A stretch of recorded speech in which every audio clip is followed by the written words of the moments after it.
Chasing shadows where the seeds are sown. Fingers tapping on a Ouija board.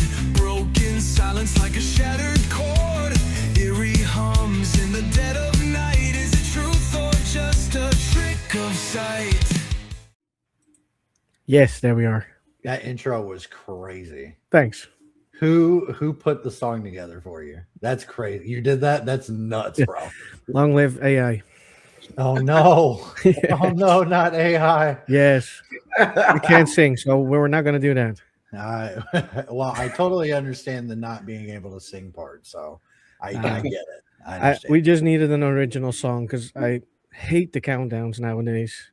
It's all boring and nobody watches it. Everything is really so for the intros there. What I see for the most part is that everything is just super spooky all the time. There's nothing different. There's no upbeat melody. That really reminded me of Simple Plan redoing the Scooby-Doo theme song.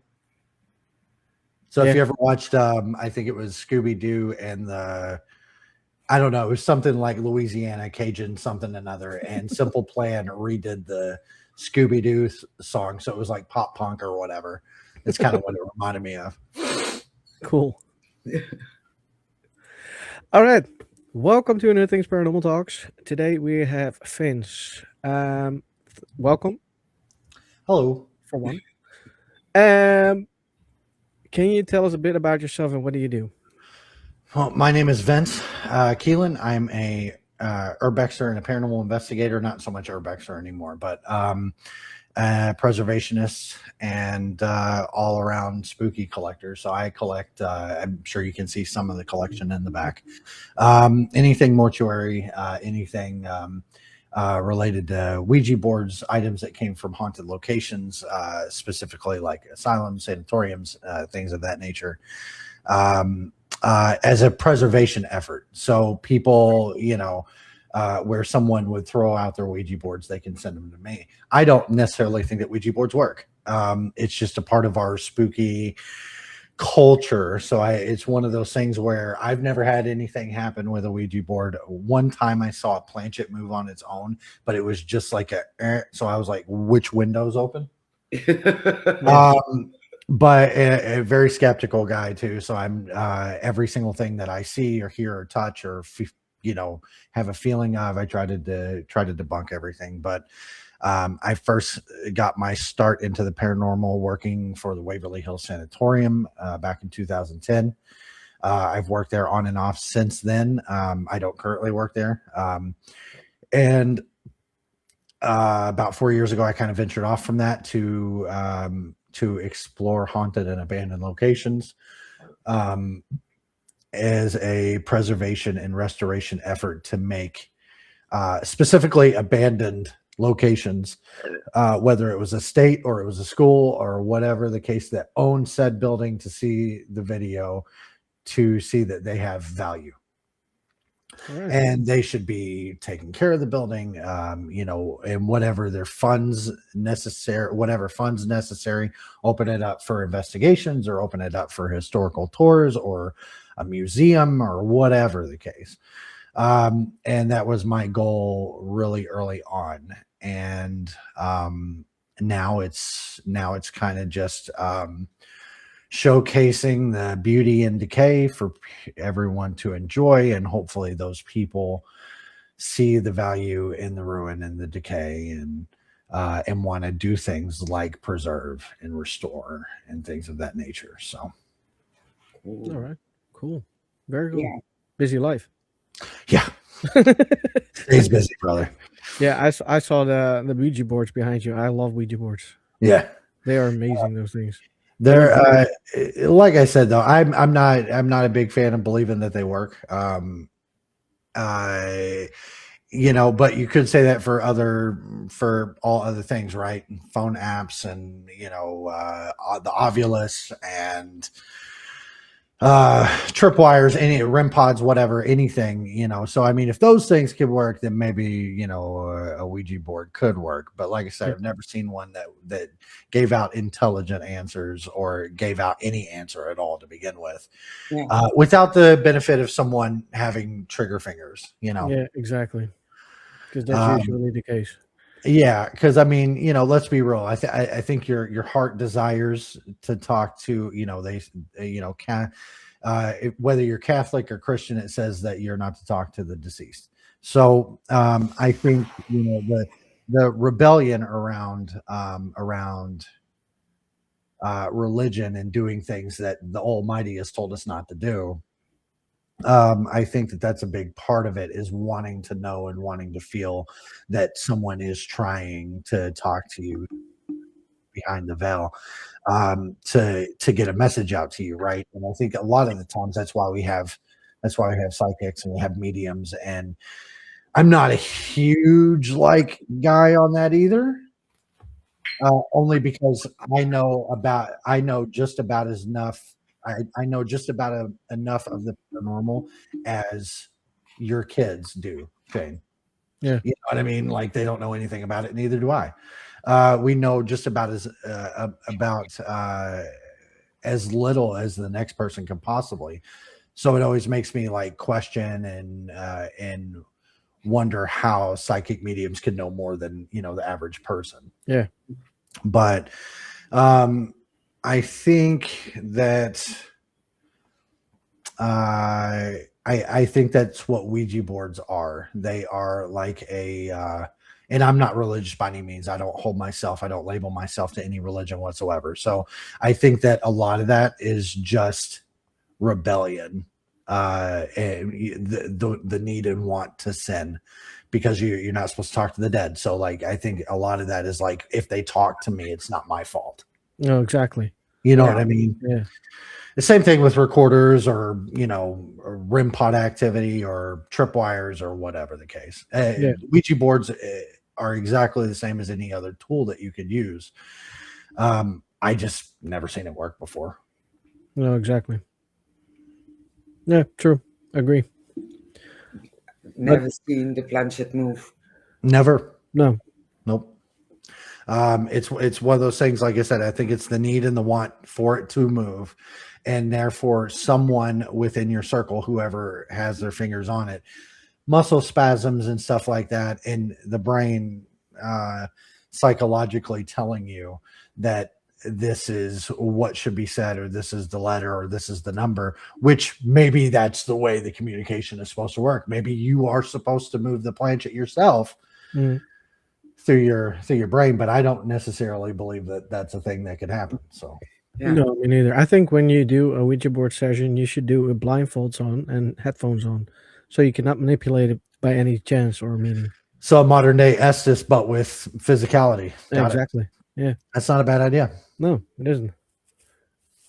You open every sense that is in your body at that moment. Yeah. It's not a terrible idea. I've never thought about that. Yeah, that's something I've been thinking of doing. That's something. Ironically, I've had that idea. I've had ideas like that. Because I don't trust dowsing rods, and I want a 3D artist that works with 3D printers to make holders for the dowsing rods, where you can just sit it down, and then you can ask questions. If they move, it's legit. Yeah. Exactly. Because they're not supposed to move when they're steady. Right. Yeah. Same with pendulum. Yep. Yeah. You're moving your hands, so it's never still. Yeah. I don't think I've ever seen someone's hand being still while a session like that is going on ever. Yeah, you should just hang it up. Yep. Just leave it. Yep. I agree. Yeah. Great. What's your first ever paranormal experience? I've always chalked it up to an invisible friend. I was 10, 11, and I was running back and forth in the house. Nobody was home. My parents weren't responsible with me. and nobody was home. I was running up and down the hallway being an idiot, and I ran from the kitchen back to the bedroom. I jumped on it, did like a little flip or whatever. When I flipped around and I turned, I saw this little girl that was sitting there with her knees up to her chest, staring at me. Now I chalked that up to an imaginary friend when I became an adult. I started working at Waverly, and my first day at Waverly, I had 3 separate paranormal occurrences that made me question whether or not it was an imaginary friend. Yeah, understandably. So that was my first. I think I was around 10 or 11. Wow. You know, when imagination still ran wild, you know. Yeah, exactly. Which is a normal thing for a child. Yeah. Yeah. So I can understand why you would think it's an imaginary friend. Yeah. Well, what happened at Waverly? My first day in, I was on the first floor. I was helping put together the haunted house. It was my first day. Like I had been there before for like their annual haunt or whatever. And I was on the first floor. They have a maze that takes you through the hallway. So you're not going down the hallway. You're going through rooms back and forth, down the hallway. And I was helping put up the maze and stuff like that. I ended up being the last person in the building where the owners went to go get something to eat and come back. About 5 o'clock in the afternoon. Really, really long day in the middle of August. It's hot, sweaty, shirts off. It might as well be a strip tease. Tool belts on and everything else. And I pack up my stuff and I start going down the hallway. Not that there's anything to tease about this. I'm just saying. But we get down to I get down to the what we call the glass staircase, and I lock up the building. I go outside and I go to my car, pop the trunk, and I'm about ready to put my tool bag in there, and I hear what sounds like a dodgeball hitting concrete. If you were in high school, you know the sound. Yep. I look up at the building, and a red dodgeball comes bouncing out of the 4th floor solarium and bounces down into the neighborhood. If you've ever looked at aerial shots of Waverly, you know there's a neighborhood at the backside of Waverly. Yes. And then there's a long driveway on the side of the thing that goes in between Bobby Nichols Golf Course and the neighborhood. I left my tools in the parking lot, trunks wide open. I jump in the car and take off. I'm scared shitless. And I get down to the gate. I actually hit the hood of the car with the gate. Oops. Tear up the hood of my car with the gate. So the gate it wasn't like a gate. It was a long pole that went across the road. Oh yeah. That had like a little wheel on it. So you had to when you pulled up, you had to pull up but stay back enough to where you could open up the gate. But I smacked the hood of my car with that metal gate. Once I got it off my hood and over, I'm running back to the car door, and I look up, and that red dodgeball's coming down the driveway.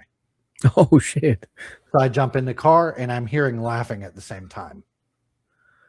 So I get in the car and I take off. I call the owner. I'm like, hey, I'll be back tomorrow morning. Please put my tools in the shop. I'll explain everything. And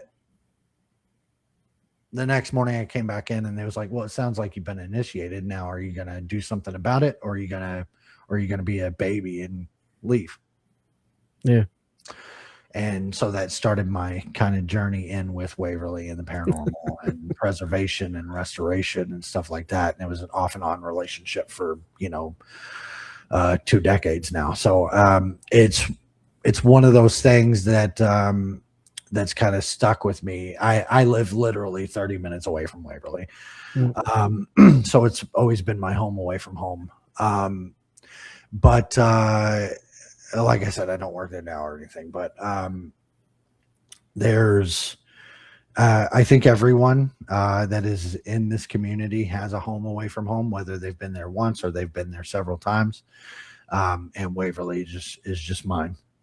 Yeah. But it was an experience working there, being there every day, every other day. At one point in time, I even before before the apartments turned into crack houses. I lived in the apartments down below, which also was Waverly Grounds at one time, and I had experiences there, back and forth, even just living in the apartments down there. And there were many instances. At one point in time, the owner used to watch my kid whenever I went to work, because the apartments literally butted up to the driveway to get up the hill. And a lot of the times the owner used to watch my son William, and William had his own occurrences. Like I said, I had an occurrence when I was a kid. It wasn't a long one, but William had this friend. His name was Jamie, and he didn't get this friend until we moved into these apartments. And one day I'm in the building working. I think I was moving some pallets or something. I come down. It's the end of the day. I'm like, "Hey, buddy, you ready to go?" And I interrupted him. He was talking to somebody out on the back deck. He was just kind of kicked back in his chair, and he was watching something on my phone. This was when the iPhone first came out. So you had that fat curved back or whatever. So he's just kind of pressed up against the pole, and he's watching something. And I said, "Hey, buddy, who are you talking to?" And he said, "Jamie."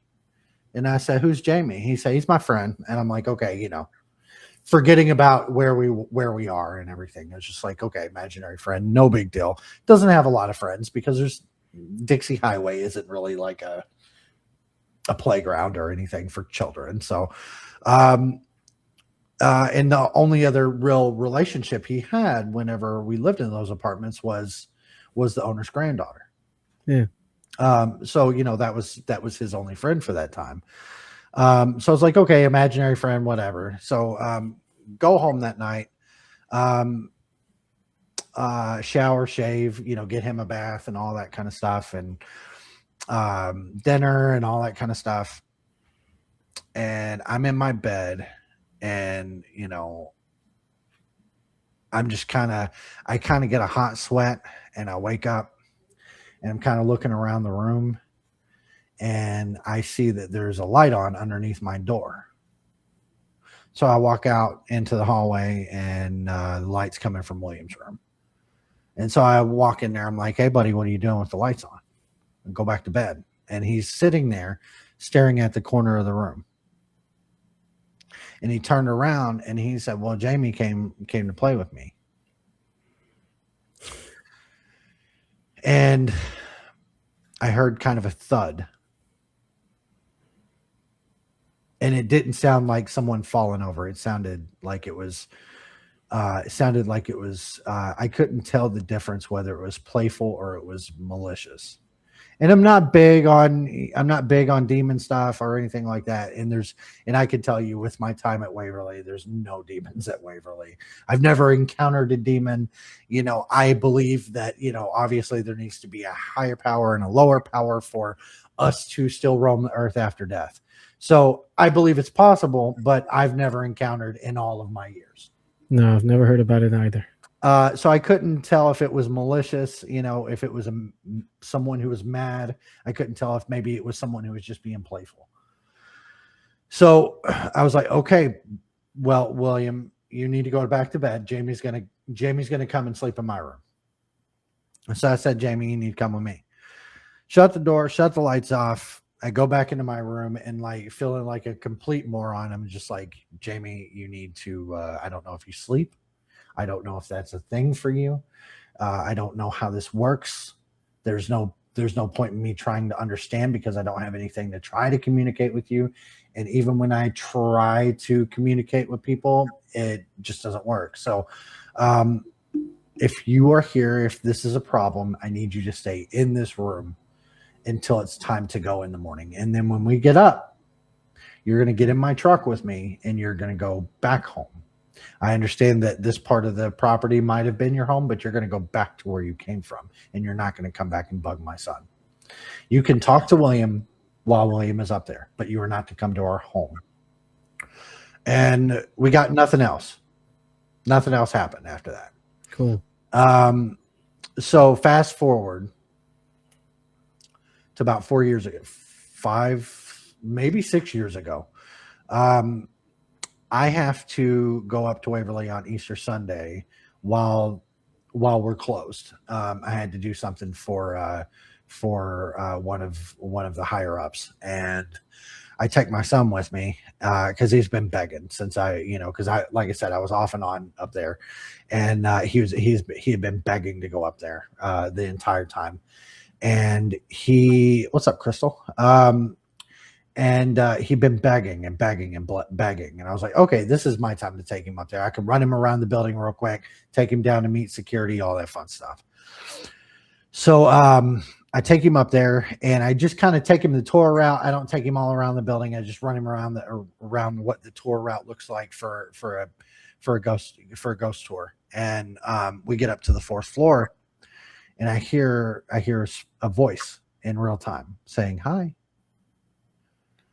A friend of mine went to Waverly and her son had an imaginary friend for a couple weeks after that and never happened before or since. So we get up to the 4th floor and I'm explaining to him this experiment that we do on the 4th floor where we look for shadow people. And, you look here, you keep your eyes focused on one place and this and that. You can see shadows from the trees, but you can also see what looks like people going back and forth. You can see people's heads pop out of the rooms and stuff like this. These hallways are long. And I hear this voice in real time say, hi. And I didn't say nothing. And I look over at William and he looked at me. He goes, do you think that was Jamie? So 14, 15 years later, my son remembered. That's amazing. And he got a tear in his eye and everything.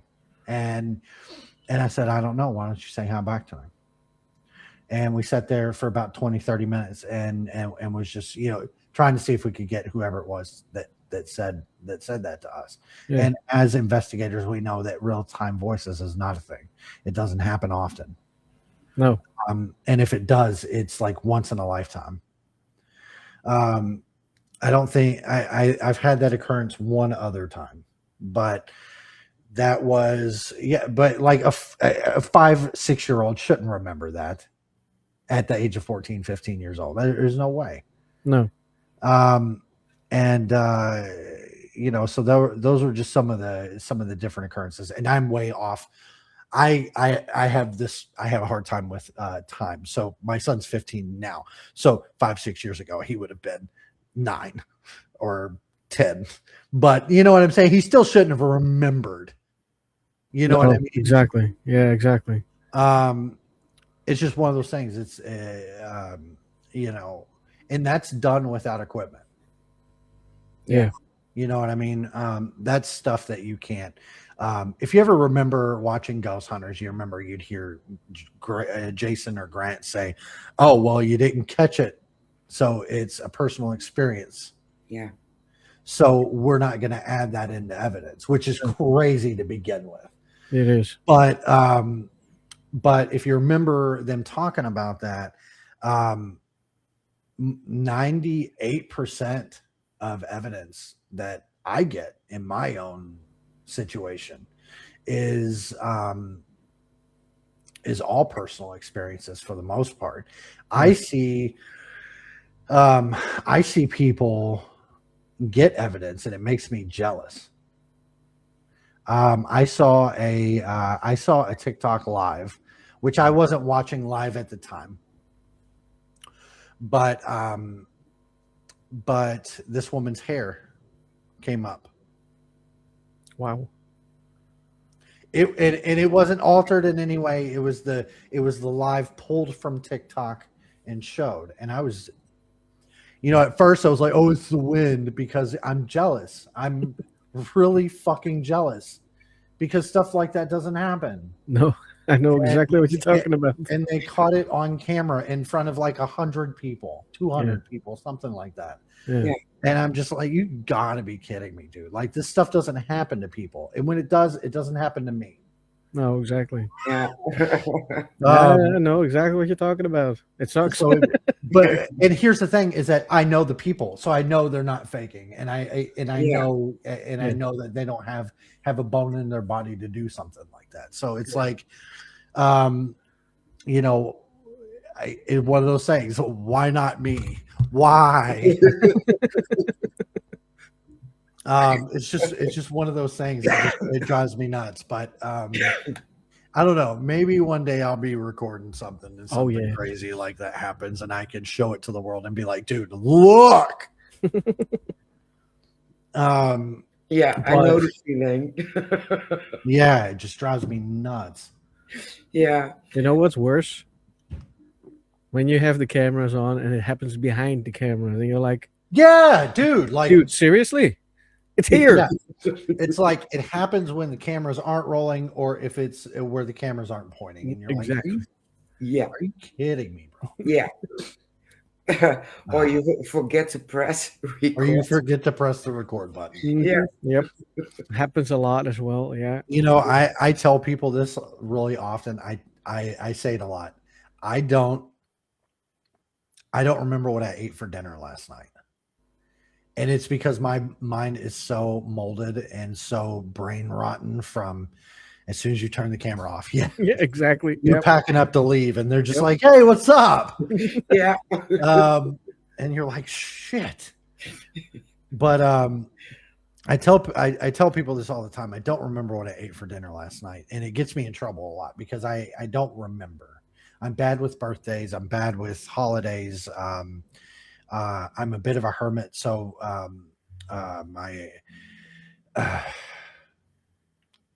a lot of people think it's. I get a lot of people that think like I'm an asshole or that I'm not a nice person or whatever, and it's not.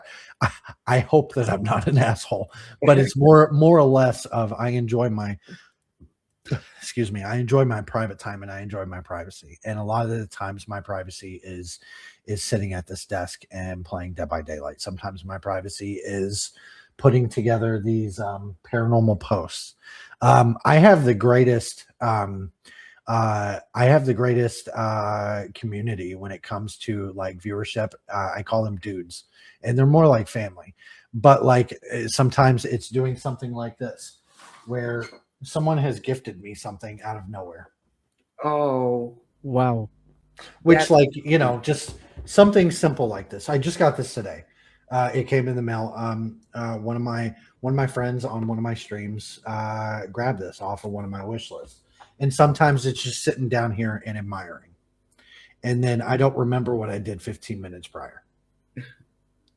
And I think a lot of the time, what it boils down to is me trying to not burden others with my problems. Yeah. And so if I'm not exploring an abandoned place, if I'm not ghost hunting, if I'm not doing anything like that, I'm at home.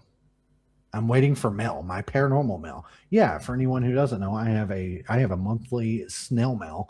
I had this down in a thing before. My name is Vince. I'm an urbex or a paranormal investigator, and I have a snail mail, a mail club, if you will, called the Paranormal Post, in which I will share with you my stories, my paranormal evidence, and a history lesson with a postcard I have created for you that is made to look like it was the building when it was active, and my favorite picture that I've taken from said location. And I do this with and I make stickers for the building, and I make stickers for myself, and I put all of this in together and send it off to you.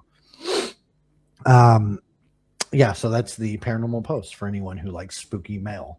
I have not seen anyone doing a paranormal mail club, so this is kind of cool. And also, I do international because I found out that stamps for international mail is not expensive. Oh. But Where can we join? urbaninvestigator.com. See? I'm trying to see. I got off topic because Crystal and her sister Julia, they do this to me all the time. They make fun of me because they get in the same room and they're They're not twins, but they look like twins. So I'm just like, oh my God, go away. I can't tell who's who. So they always do this. Like they play Tia and Tamara from the Disney Channel. And I'm just like, can't do it. Yeah, so I mean, it's just kind of, I'm just a hermit. Like I don't go out with friends. I kind of just stick to myself. And I used to be that guy too. We are identical twins. Okay, I didn't know. I thought they just looked alike so close. So they are identical twins. I don't know. Shout out to LA Spirits. If you're ever in Louisiana, make sure to look them up. And make sure to get some Cajun food because Louisiana Cajun food is the best. If you sit down at a restaurant in Louisiana in the French Quarter, and this isn't to make it racist, but a black woman walks up to you with your food and says, "All right, baby, you have a good day. This meal is going to be fucking banging." Yeah. It is going to be the best Cajun food you've ever had in your life. If you hear the woman say baby, it's going to be the best meal you've ever had. Yep. Ever. That's soul food. It's so good. And this happened to me when I was in Louisiana a couple weeks ago, and I was like, she said the word. Yes. But it's always the witch doctors and the people that are born and bred in Louisiana in the deep South that just make the best cornbread, pasta, seafood, everything. It's just amazing. But like I said, you see, off track too. This is where I realize I have a problem. If I was an alcoholic, this is where I would say, my name is Vince. But I'm such a hermit. I don't go out anywhere with friends. I stick to myself. I stay here in my apartment. I don't go anywhere. If I do, it's to the grocery store, and I rarely do that. I usually do like what is it called? Is it called Postmates? Or Walmart has this new thing where you can do like Walmart delivery or whatever. If you do it to where you don't care when it gets there, then it's the same as going to the grocery store. Yeah. Yep. So I'm just kind of like, okay, well, I'm not wasting any money by doing this. But if I'm not out doing an event, a convention, or anything, I'm at home, not doing anything. I'm with my kids, or just here. And I don't know. I think it kind of grounds me. It gets lonely sometimes though. I'm so way off track. I don't even remember what you're talking about. I could talk to you all day. Like this is just me in a hole. Like I can talk to you all day. I don't know my ass from my elbow. So it's not a problem. It's all about you. You're collecting old stuff. Just preserve it. What's your best item? Which item do you love the most? I have a lot. I wish that my webcam was mobile, because then I could kind of walk you around. But I have a costume. I have a coffin from Broadhead, Wisconsin, that was gifted to me by Bill Walter. If you know anything about the Broadhead Manor, the school out in Broadhead, Wisconsin, he gifted it to me whenever. I don't know why he gifted it to me, because the whole point was I was I was auctioning off a coffin of my own because it was taking up too much space. And so whenever I sold this child coffin, I got gifted an infant coffin, which is already sad, obviously. I do have the intention of taking all the paint off and sanding it down and restaining it, making it, preservation and restoration essentially, whenever I'm able. But I have lamps from the late 1800s from a funeral home here in Louisville, Kentucky, that came out of one of the older funeral homes. I want to say, even with all the big stuff, I have a wheelchair from Waverly. Out of all the stuff, the smallest thing that I have is probably my most prized possession, which is it's going to sound really stupid, a coffee creamer cup from Waverly. It has the logo on it from when it was an active facility. Cool. I have a syringe from Penhurst. I don't know why I have a syringe from Penhurst. Because it's cool. But it's one of the old ones. It's the metal ones that flip, and you have to take the vial out and put the vial back in, all that kind of stuff. But with permission, when granted, my biggest collection that I have out of my big collection of items is our key plates. The old time skeleton key. So not the key, but the plates. So a lot of the abandoned places that I go to, I leave everything well enough alone. But if I find a key plate, that'll be the one thing. No one's going to miss it. It's a souvenir from said location, and I can take it home, clean it up, and put it in the case. And every once in a while, I'll be gifted from a owned and operated location. Every once in a while, they'll give me the permission to take one or replace one. Yeah, so probably the coffee creamer cup, which is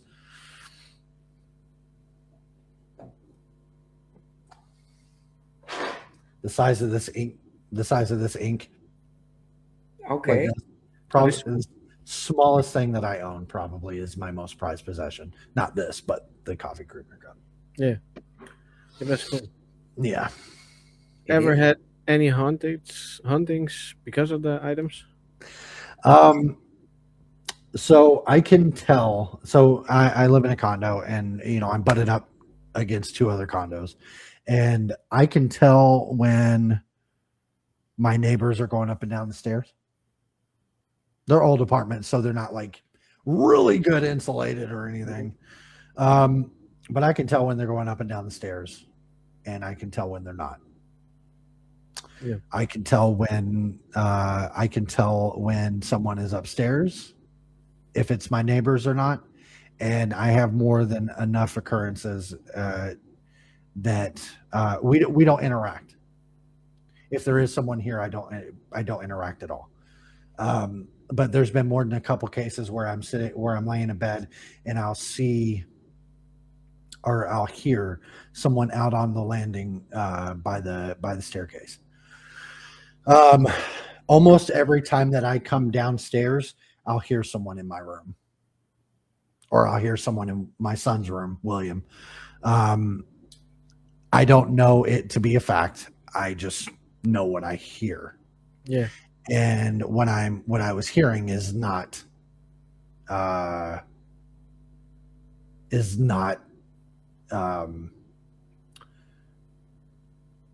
know it's not my neighbors, essentially. No, exactly. Yeah. You'll know the difference. Yeah.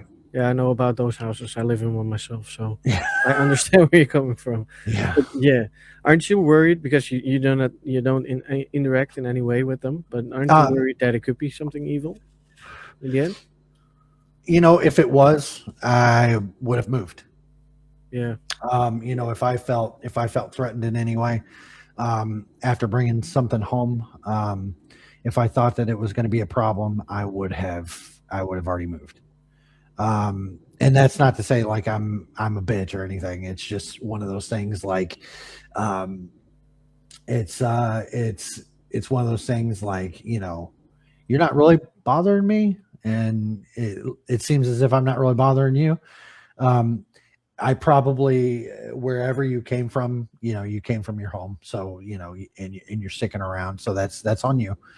Um, they're not bothering me, so there's no need. Now there's been a couple times where I'm like, hey, I don't know if someone's here, I'm not sure.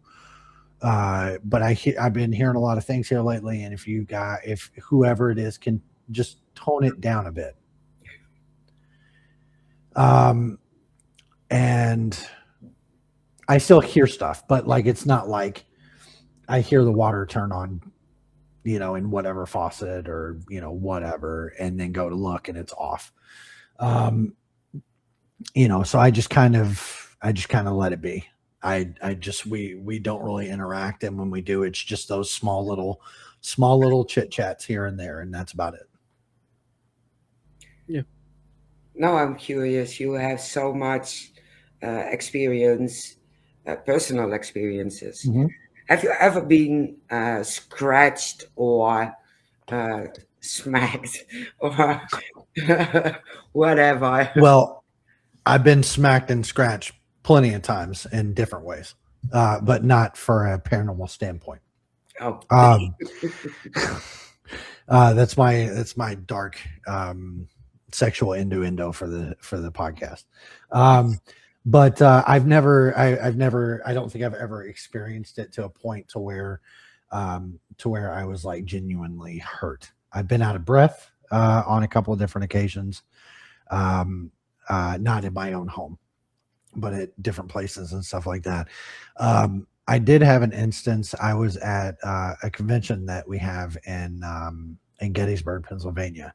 It happens every year. It's called the Gettysburg Battlefield Bash, and not the hotel we're in now, but the hotel that they were in before. I was walking down a hallway, one of the corridors, and I was by myself. I think everybody was asleep. It was like 5 o'clock in the morning. And I don't remember why I got up. I don't remember why I think I got hungry or something. And I was walking this long hallway, and nobody was out. And I had to catch my breath, and I was only walking. And there was no reason for me to have to stop and catch my breath. It was what it was kind of situation. And I mean, that hotel is not old by any means.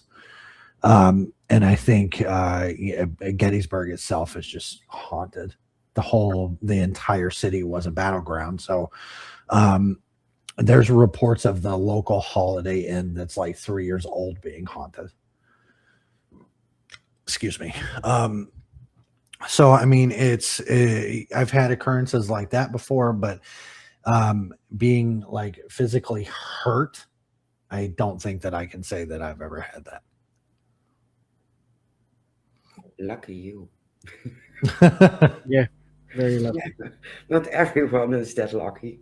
I don't go into locations and ask for a problem, and I think that's I think a lot of that is what's made me lucky, as you said, is that I try to go in with the best intentions and not with malice or hate in my heart, or judgment from other creators or other investigators that have been, and I saw what I might consider to be crap, or whatever the case. So I don't go in with malice, and I believe that that's what's led me to lead a lucky life and not being hurt or scratched or pushed or whatever the case. Yeah. Absolutely.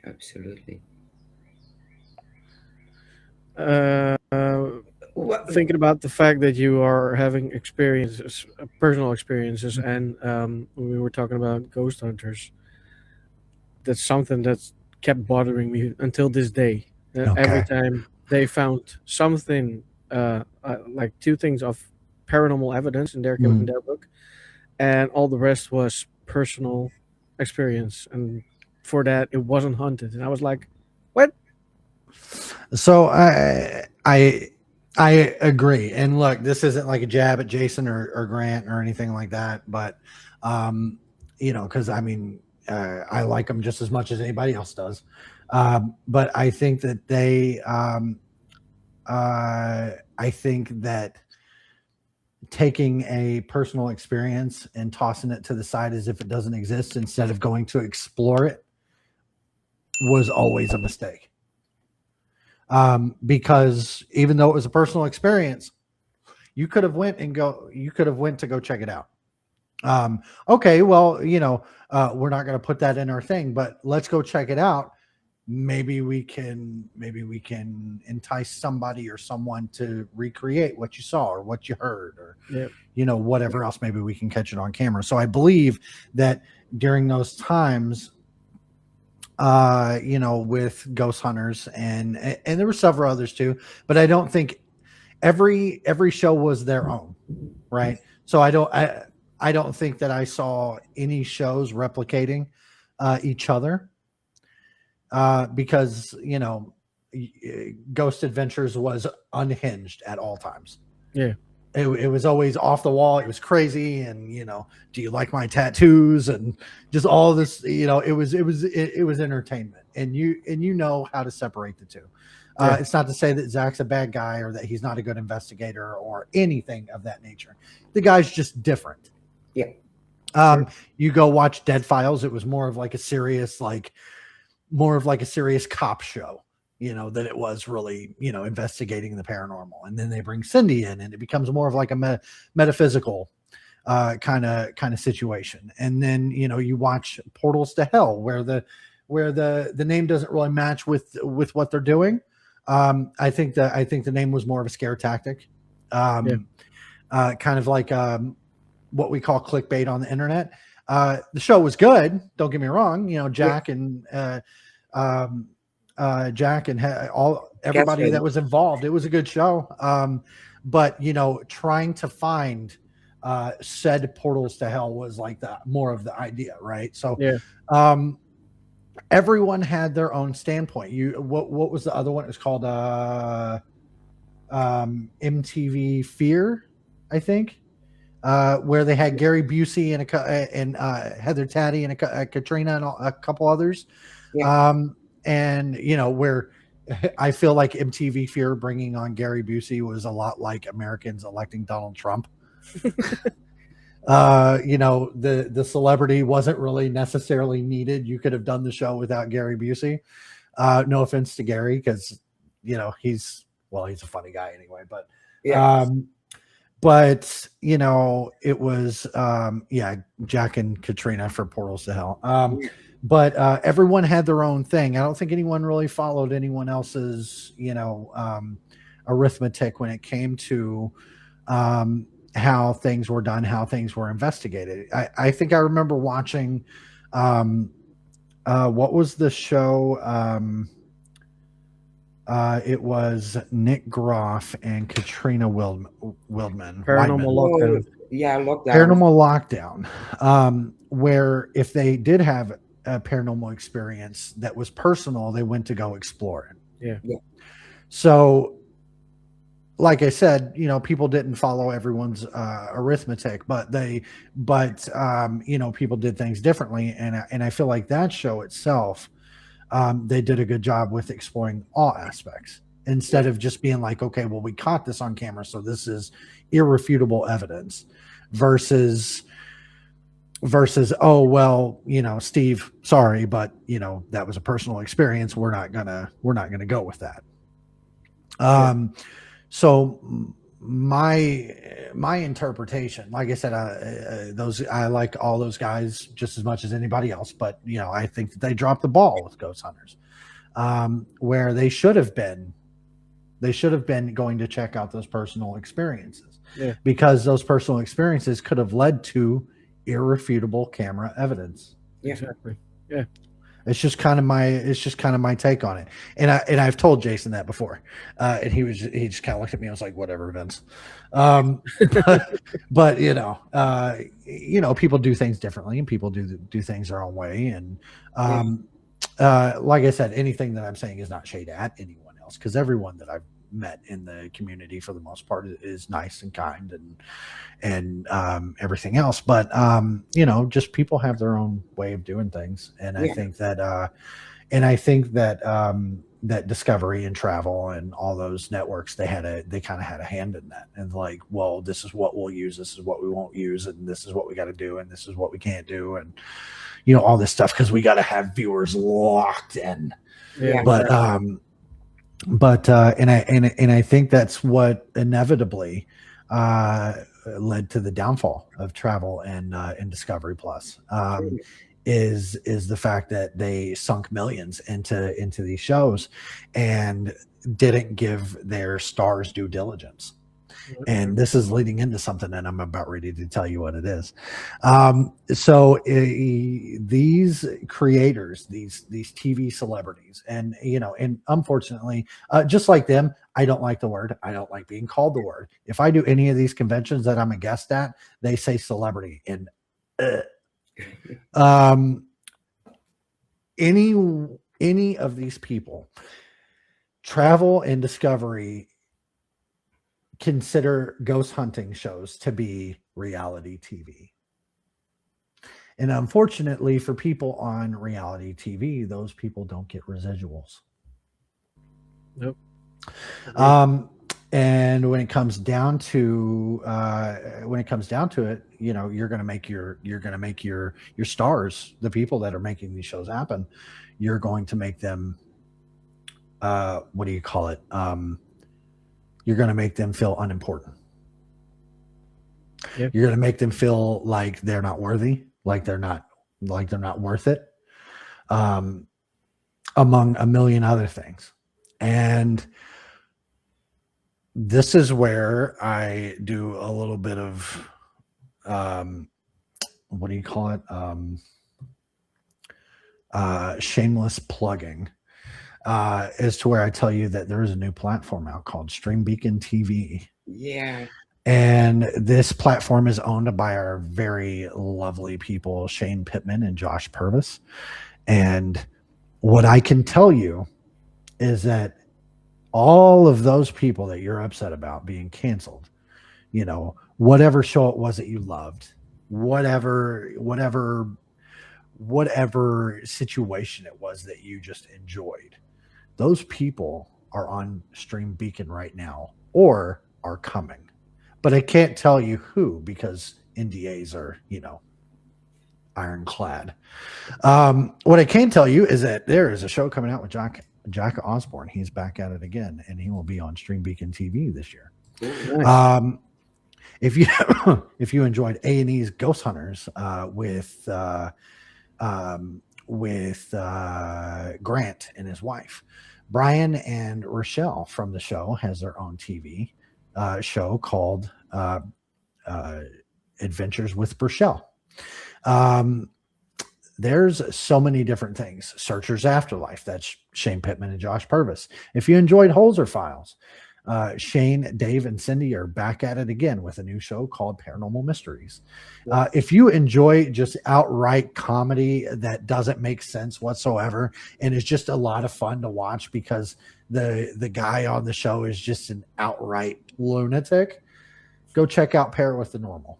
I just want to say Michael Gagliano. Yeah.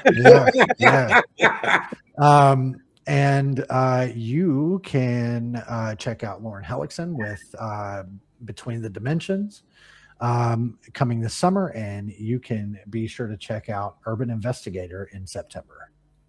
Nice. Yeah. And there's a whole lot of other stuff too, but I can't tell you. Not allowed. Not allowed. Also, use code URBEX10 when you sign up. It saves you 10% off. Nice. That's always good. That is always good. Mary's bird is going insane again, I think. What is?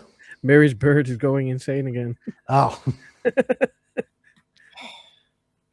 And fireworks. Is that what that is?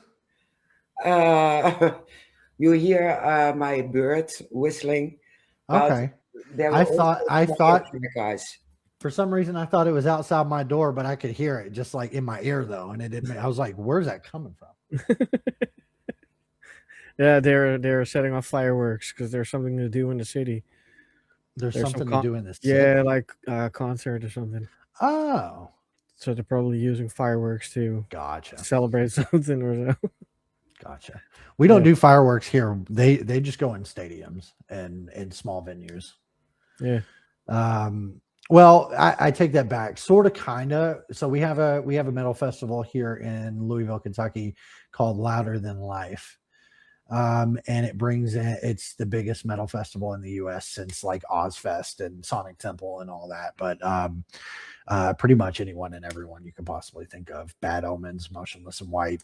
They have the bigger guests every once in a while, like Stained or Shine Down or 30 Seconds to Mars. But it mainly like rotates like Breaking Benjamin and Paramore and Evanescence and stuff like that. And then they have like they do this weird thing where they rotate rappers. Why not just bring a bunch of rappers also? It doesn't make sense. No. Because I remember one year they had Tech Nine, which is dope. I love Tech Nine. The next year they had Machine Gun Kelly, which is cool. And then the year after that, they had somebody else. And I'm just like, why don't you just bring a bunch of them and stop segregating rap and rock? Yeah, exactly. Just put them together. It's fine. It's not Yeah. that big of a deal. No, exactly. And Machine Gun Kelly is like everything now, right? Like he's like country, rock, rap, everything. Yeah, So, he does like, everything. Whatever. But yeah, we have that event, and then of course we have the Kentucky Derby and Thunder over Louisville and stuff like that. But Thunder over Louisville is the big one with the fireworks. So like everyone, like millions of people gather for this. They come from out of state and everything, and they sit out on the waterfront, and they basically blow up all the bridges with fireworks every year. But I think that's between that and 4th of July. I think that's really the only like fireworks we get, I think. Yeah. Now if you go out into the country, like, yeehaw, then there's probably people out there playing with like firecrackers and stuff. But Yeah, same here. yeah. You're like, Or if certain people get married. Oh, Yeah. fireworks for when people get married. That's a new one. Yeah. it's Turkish. Yeah. Oh, okay. I didn't know Turkish, that. when they get married, they party all, 4 days, if I'm correct? Oh my God. 4 days long. Yeah, If I'm get correct, married could be a week. twice. Yeah. Once in Are they compensating for something? What's going on here? I have no idea. It's like my fireworks are bigger than yours. It would be funny. Oh my goodness. Yeah. It's weird. It's weird. And That's it's funny. always in the weekends. Yeah. The firecracker Never during the starts at week. Friday, and then Saturday and Sunday finally quiet. So I know it's kind of our holiday, but do y'all do like 4th of July and stuff too, or no? Nope. No, No, okay. 4th of July, no. Do you have a holiday like that though? So you got out like hot dogs and beers and stuff, and fireworks and all. You have a holiday like that at all? Let me think. Yeah, we do. We have King's Day. Yeah, King's Day, something like that. Not that I do Yeah, celebrate and, because it's an asshole, but May 5th. May 5th. So the Liberation. Liberation Day, yeah. yeah. Oh, okay. Yeah. So what is it? So I'm curious because I get real excited about this stuff when I talk to people from overseas. What is your equivalent of, like, I'm going to ask you a couple questions. What's your equivalent of Americans like hot dogs and burgers and stuff like that? Like, what is the go-to for like parties and cookouts and stuff like that? That's a good question. Well, Like, do you do what we do? Is it burgers and fries and hot dogs and potato salad Yeah. and stuff like that? Yeah. Or yeah, Something okay. like that, yeah. and barbecue. Oh, y'all do barbecue? That's wild. Yeah, we do. beer and a barbie. Okay. So you like brisket and ribs and all that fun stuff? Okay, Yeah. cool. Yeah, we do. All right. Take a lot of American things to the Netherlands. Right. We like it better. Right. Ours is all process. Is it the same as us though? Like our stuff is all like heavily processed. Like a hot dog is basically the ass end of a pig. Is it all the same? Okay, I didn't know. Yeah. Yeah. Yeah, but I go out and buy my meat at a slaughterhouse. Oh, so you get everything like fresh. So there's Yep. like, so y'all don't do like ballpark franks or anything like that. Okay. Nope. No. Excuse me. It's eh, rarely that I buy in a grocery or whatever. Most of the gotcha. time fresh. Gotcha. Yeah. The Netherlands gets really good shows. So I'm curious as to what the favorite concerts you guys have been to. Oh, Oh, oh my God. That's my topic. Because you guys get like massive festivals. Where I say like Louder Than Life is the biggest one in the US, you guys get twice as big as that. Yeah. We have big festivals and great concerts Yeah. like Nightwish. And Nightwish, that's crazy. You say that. yeah, we don't pay much to go to Nightwish Yeah. because they are famous all over the world, Right. except in the Netherlands. Oh wow. yep. Yeah, so we, No, yeah, we've had Nightwish more than a couple times here yeah, in Louisville. The concert promoter that I work for, we've had them more than a couple times. yeah, They draw a crowd. Yeah. yeah, they do. And now here they're getting more famous, and you have Epica, Oh, okay. and yeah, it's the same. And we have a Dutch rock band, and Okay. they had a big stadium, Mhm. sold out 5 days in a row. And Wow. now they're coming back, and they have Who's the band? direct. Haven't heard of them. You have to check it out. It's great. Yeah, we have a Dutch band, Golden Earring. They stopped this year. Golden Earring. That's a new one. Yes. You know, I say that that's crazy, but American bands over here have bands called Dying Fetus and Coat Hanger Abortion. So like, you know, you can't get any more crazier than that. No. But Golden Earring might be a new one for me. Yeah, but they were famous in America Oh, okay. years back. Yeah, Gotcha. Okay. Yeah, it's a long time ago, probably. yeah. He said Yeah. probably. He's not trying to hurt Mary's feelings over here. She's 1.5 hours away from me, so she can't hit me now. He was like, And just now- keep her over there. Yeah, now he's saying that this afternoon I was over there. He waited for you to go home. Yep. She can handle it. Yeah, She can handle it. easily. Yeah, exactly. Yeah. I was thinking of a question. I lost it. Oh, well, I'm sorry. I talk so much and No. I do that to people. It's my foggy brain as well. So no Yeah, problem. check under the desk. Maybe it's over there. Right. No, there's a lot of mess. I need to vacuum though.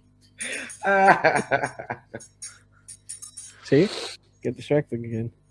Yeah, you're also a tattoo taker. Do you have that many tattoos? Oh yeah, more than what I know what to do with. All here and on my thighs, and yeah, I'm just kind of a walking tattoo at this point. I don't even know where they start and where they begin.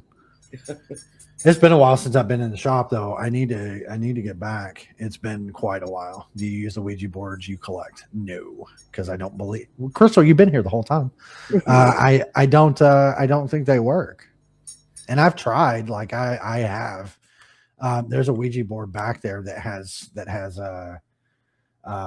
candle wax on it that someone had sent me that was saying was cursed. Maybe that's the person that's walking around. I don't know. But I just don't believe they work. How did you get people to send over Ouija boards?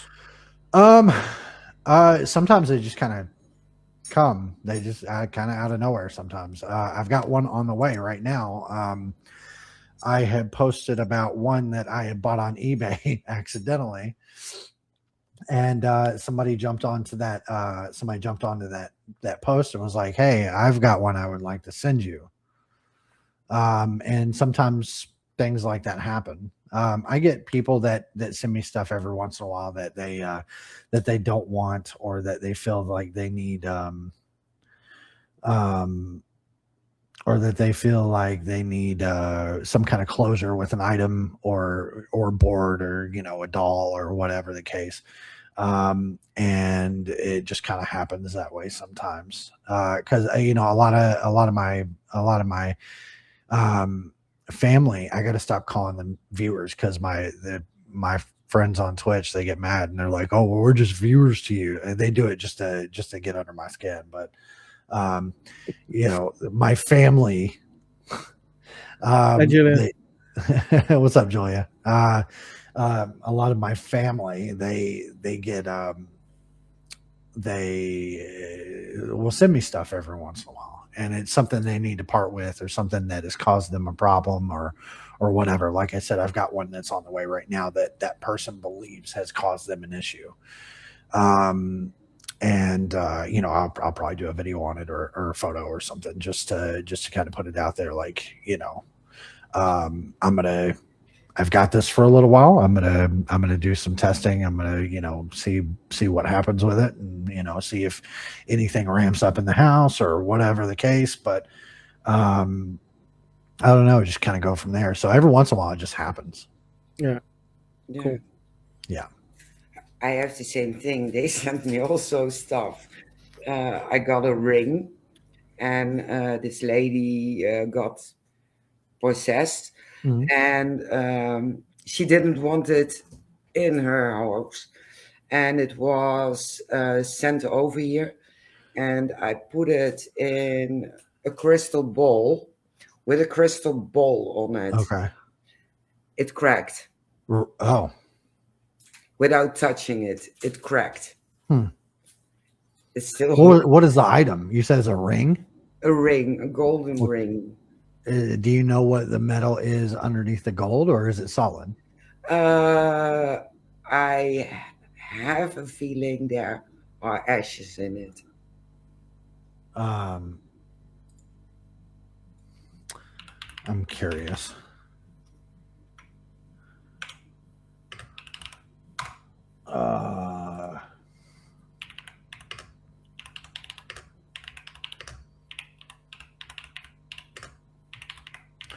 I use Google like a questionnaire, so Yeah, me too. Same.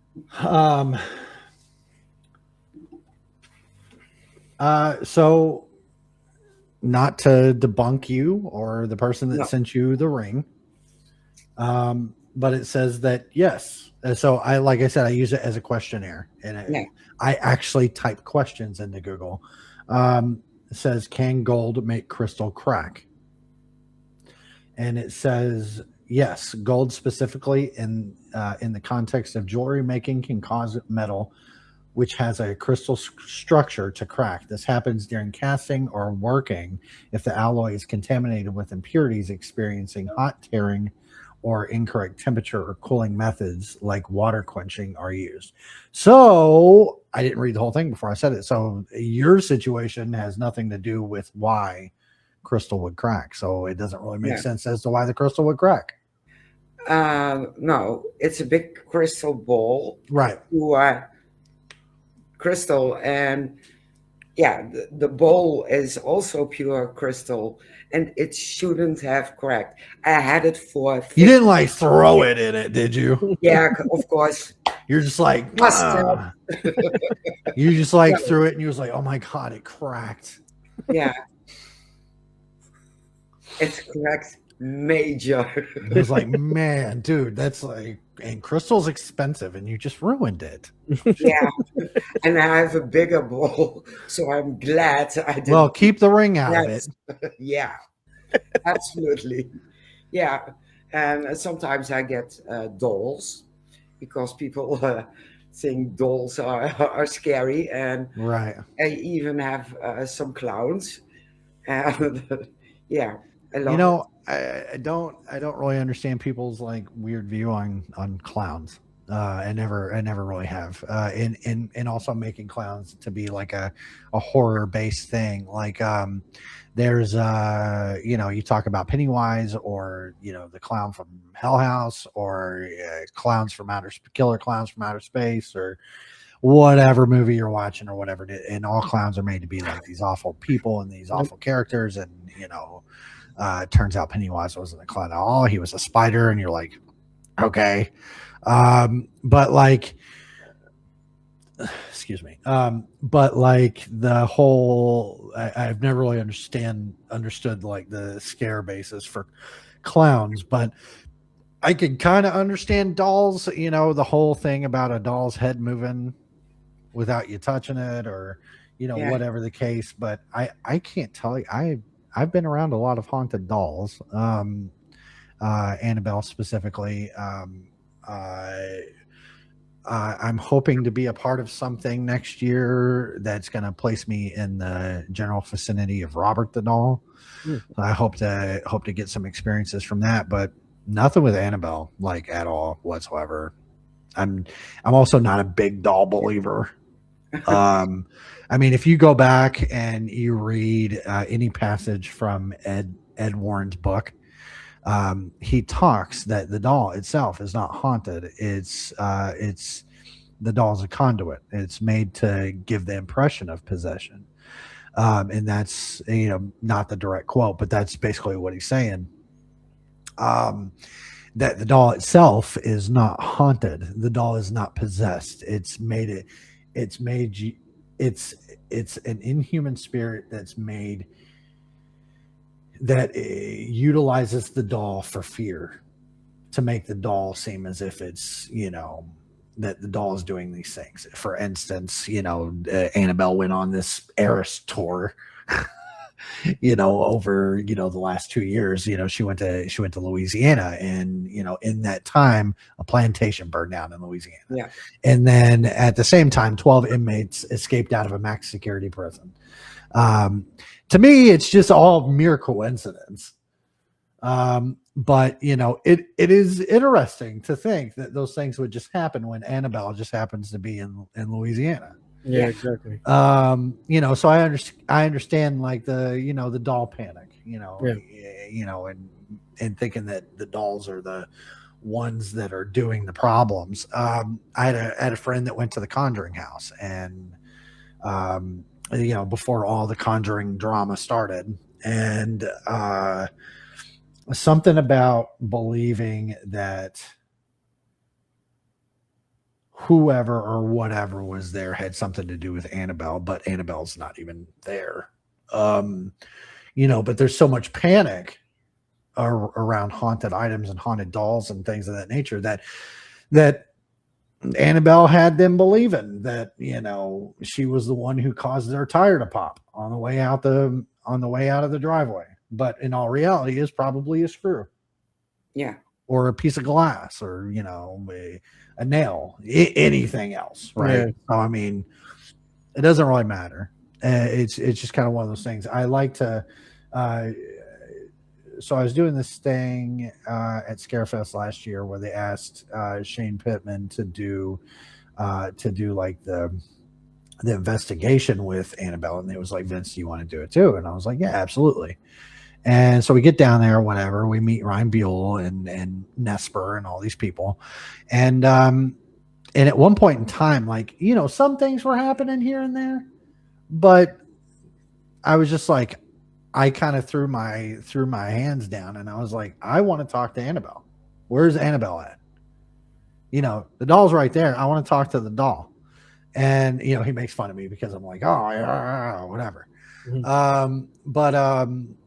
That's what I came for. I didn't come to talk to Amir.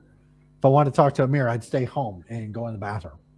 Yeah. You know, I want to talk to the doll, and didn't get anything out of Annabelle. But you know, I also know that, you know, sometimes it's not just one time it takes to get activity from something or someone or a place or whatever.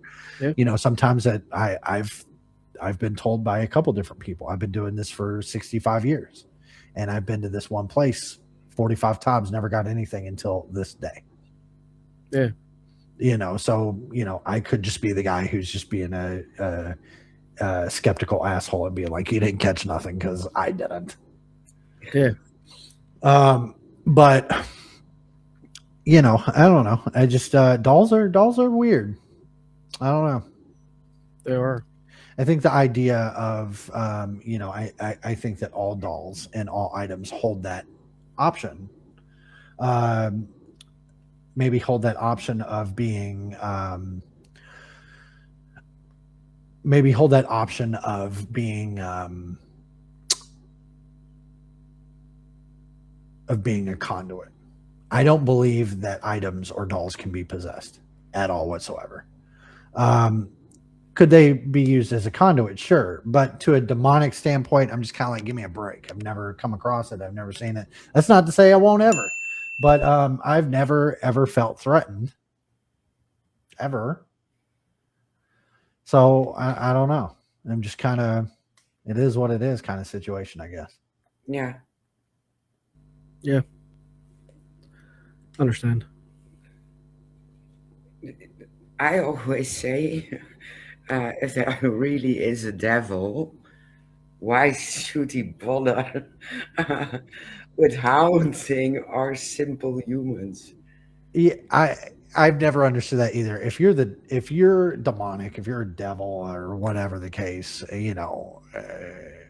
why are you doing little things? Why are Yeah. you even bothering? Aren't you supposed to be making chaos in the world?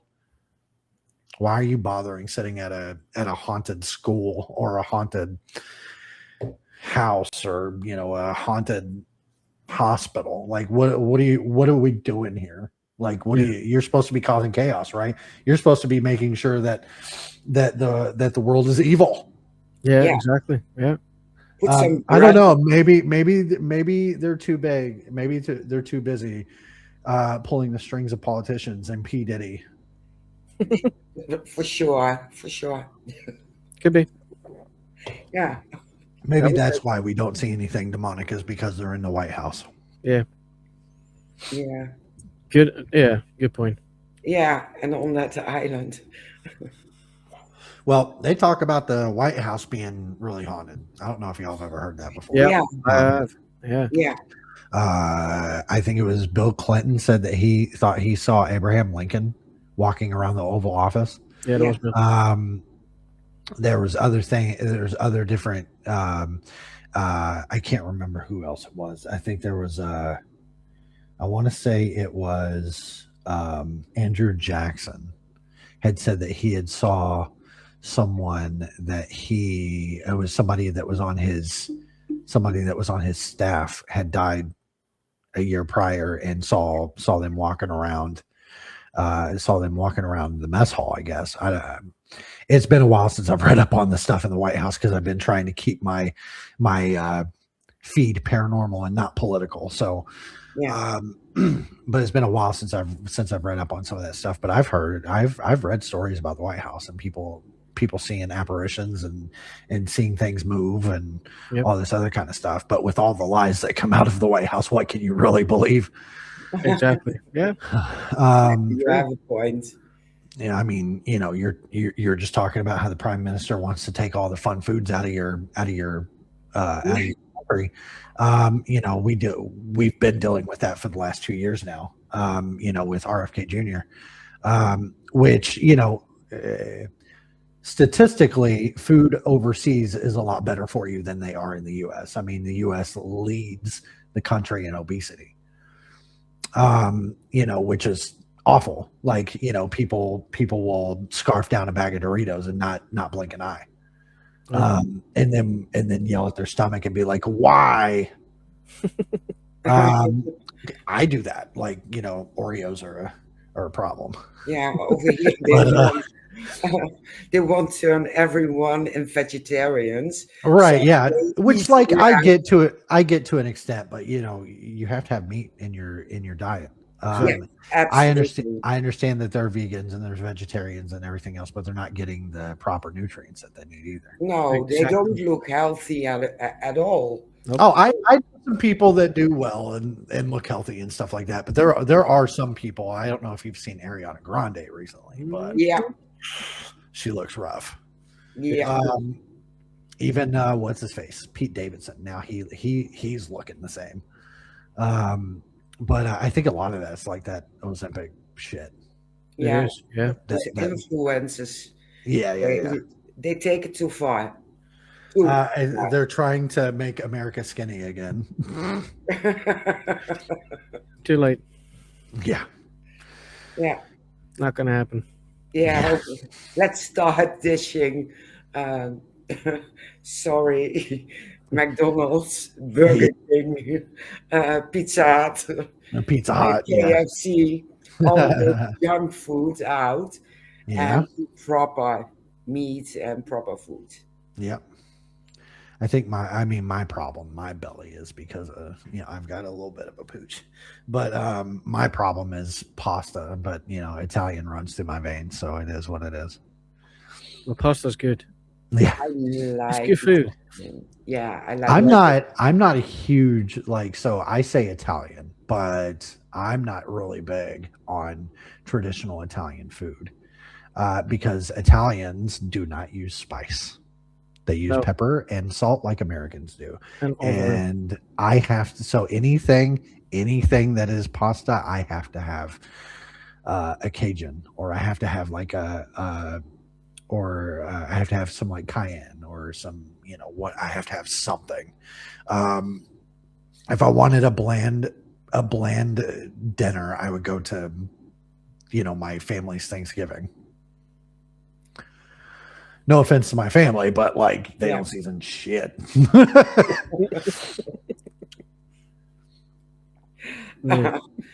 Yeah. If you want to eat spicy Indonesian, Oh yeah, that would set your mouth on fire. Mm-hmm. Yep. even the fruit. Mhm. Yep. It's funny, as much as I tell people that I like spices and I like seasoning, and people are like, "You don't like Indian food?" No, I hate Indian food. Can't stand it. I can't stand the smell of curry. I also live in an apartment complex, and most apartment complexes in America have a lot of diversity, and the main part of that diversity is people from India. Yep. Because they come to America looking for a better business suit and a better life, and they're just so good at like making a profit and turning a business into like this big thing. I don't know if you realize, but like 90% of subway chains that are not subway chains and Econo Lodge is owned by the Patel family. Mm. Like 90% of them in America. Yeah. And it's not just Econo Lodge. There's a couple other hotel chains too. But the Patel family really knows how to do business. Yeah, they do. It's wild. Even here in the Netherlands, I've heard about the Patel family. Yeah, I heard the name as well. Those guys are big. If you go look up, I don't remember what his name is, but if you just look up like Indian comedian, this guy will pop up and he'll tell you all about it. It's insane. I think I know who it is. I can't remember his name though. He's really funny. He posts his stuff all over TikTok too. He's really funny. I think I follow him. I follow a lot of comedians, so right. Yeah, he's probably in there. Yeah, I'm sure. The comedy from the United States is actually insane. We have like Matt Rife and Bill Burr and Dane Cook, Trevor Wallace. I mean, there's so many. I mean, I feel like we hold so much comedy from all the bad stuff that happens in America, or all the bad stuff that America does to other countries, that we need like an escapism. Yeah. And that's why comedy runs so rampant in this country. Definitely. Yeah. Yeah. And you have to have something funny in your life. Yeah. You have, like the stand-up comedians in America. Yeah. They are absolutely the best. Yeah. Over here they are trying it, but no full house. I think the biggest audience was 150 people. 150. That's not bad though. I mean, that's about what the Improv does, for big guys. Yeah. Unless they're doing like a stadium tour, like Matt Rife, like he's our big guy right now. Yeah. And he's also in the paranormal, which is wild. Yeah. I mean, he packs out stadiums like Dane Cook used to do back in the day. But if they go to Improv for like a one nighter or whatever, they have about 100, 150 or something like that. Okay. So it's not a bad night. Yeah, the most amazing comedian for me in America at this moment is Fluffy. Gabriel Iglesias, yeah, he's Mhm. funny. That man is amazing. That dude kills me. Yeah, every time, every joke, Yeah, it's perfect. yeah. I'm even watching his series right now, Mystery His Iglesias. his his representation of white rednecks versus Mexican Yep, rednecks kill me, dude. It's so crazy. he can do the voices as well. Oh yeah, it's wild. The fact that he can do a women's voice Yeah, makes me crack up every single time. yeah. He's a wild dude. Yeah, definitely is. All right, we are nearing Yeah. the end of our show. Oh, that went fast. Whale hell. Well, yeah, it went very fast. Well, it doesn't have to end here. If you guys ever want me back on, I'm more than happy to come back on. Oh, That will be amazing. absolutely. Definitely. Yeah. You have a deal. Remind me to vacuum my floor so I don't Vacuum get your, hey Shane, vacuum your floor. not now. I'm gonna text you when you're dead ass asleep, That's fine. and just be like, dude, you need to vacuum your floor. I'm so going to wait for that one. No excuses, bro. Ah, Right, I'll do it right now. tomorrow. I'll do It's it tomorrow. it's 4 a.m. your time. You need to do it right now. I don't think my wife's going to appreciate that one. Wife, you need to wake up too. Time to wake up. If you send a message, I'm going to let it read her. She's going to laugh her ass off. Wifey, wake up. Shane needs to vacuum the floor. Tell him to get up and vacuum the floor. What's wrong with you? I'm so going to do this. I swear. I am so going to do it. He told me to. Yeah. All right, Vince, thank you so much for joining us. Yeah. Absolutely. It was amazing. Crystal and Julia, thank you so much for coming in, saying hi. Yeah. Oh, I didn't even see that. Hi, Casey. Hi. And Casey, yeah. I just saw Casey. Yeah. I have one eye I can read with, the other one doesn't work. So, no, don't see shit. Yeah, there we go. So yeah, thank you so much for joining us, guys. As always, I'm going to put everybody in the background, and I will end with a little bit of music, and then we end the live stream, and we will be back next week. Yeah. Ah. with I have surprise. no idea. Yeah, I do. Oh, Shall I? yeah, just reveal it. Yeah. Yeah. Steve DiShavi. Oh yeah, Ah, that's fun. yeah, definitely. Yeah, that's cool. Hey, we just talked about Dead Files. That's Yeah, wild. exactly. He started talking about it. I was like, when do we have him again? I can't remember. So, everybody, thank you so much for watching, and we will see you next week. Bye. Bye bye. Bye.